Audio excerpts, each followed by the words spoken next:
Is now the right time to be buying buy-to-let property? With the market at an all-time high, does this even make sense? Well, it absolutely can, as long as you follow some key fundamentals and some simple guidelines. In this video, I want to give you the 6 do's and don'ts of buying property in a hot market.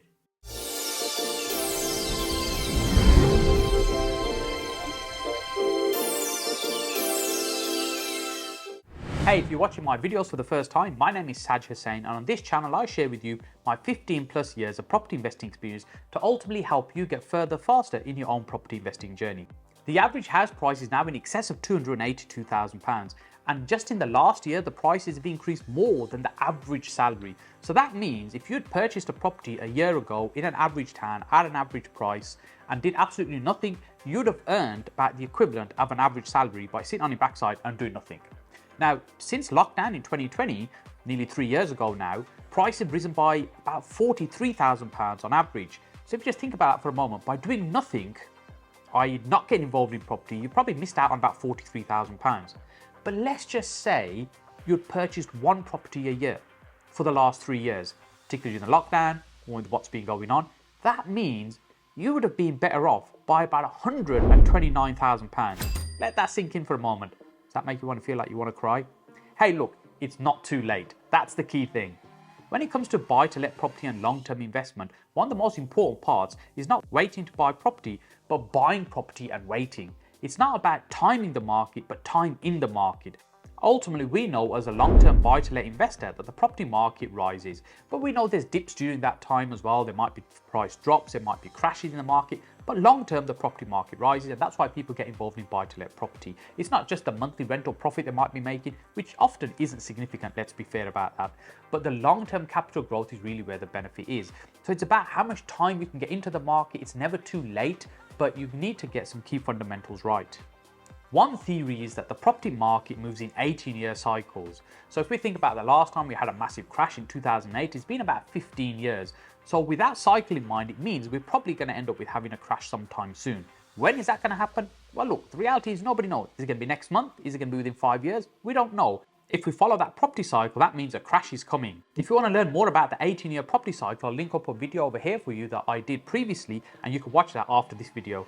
Buy-to-let property is not about getting rich quick. In fact, it can be seen as getting very rich slowly. It's about long-term growth.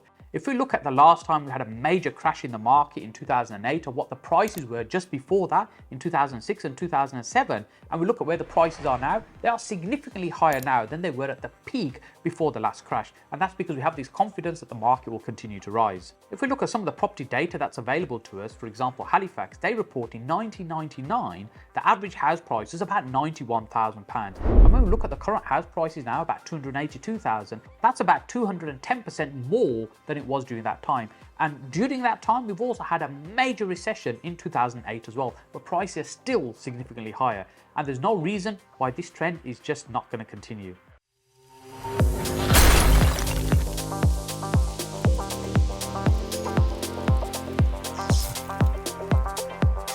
Number one is ensuring your mortgage payments are comfortably covered by the rent that you're going to receive. So if you've got a mortgage on the property, you've got rent that you're collecting, you've got a mortgage that you need to pay, it's not just about whether right now, today, when you take that property on, whether you can cover the mortgage. You need to stress test these numbers. And what I mean by that is you need to do some calculations of what if the mortgage interest rate's right to 5%, 6%, 7%.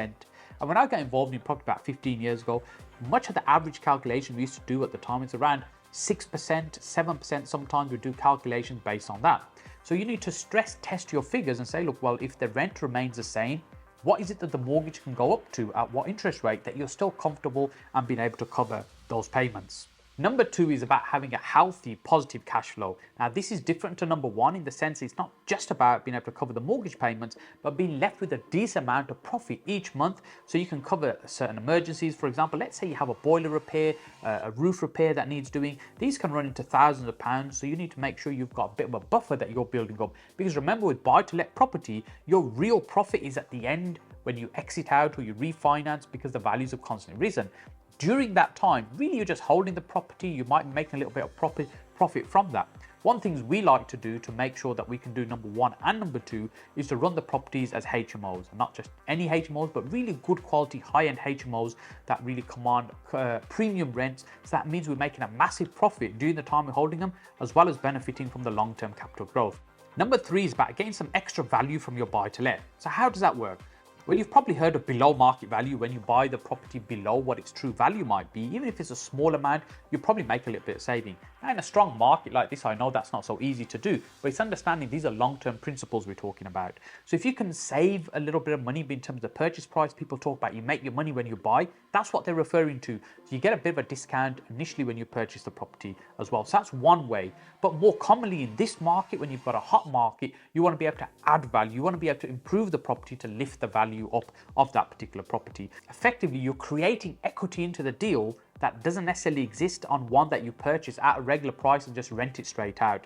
So you either get a discount when you purchase a property, or you're adding value, or ideally you want to combine both of those as well. They're the best deals. Number four is the opposite of number three, and that's not overpaying for the property. For example, if you're buying, say, a new build property, generally you'll be paying a premium for the privilege that it's all brand spanking new. And sometimes people get involved with emotions. They get fairly emotional by looking at something that looks really nice and say, oh, this is fantastic. I love this. I'd love to live in it myself. In fact, I'm going to get the best possible tenants because this is the kind of home I'd like to create for myself.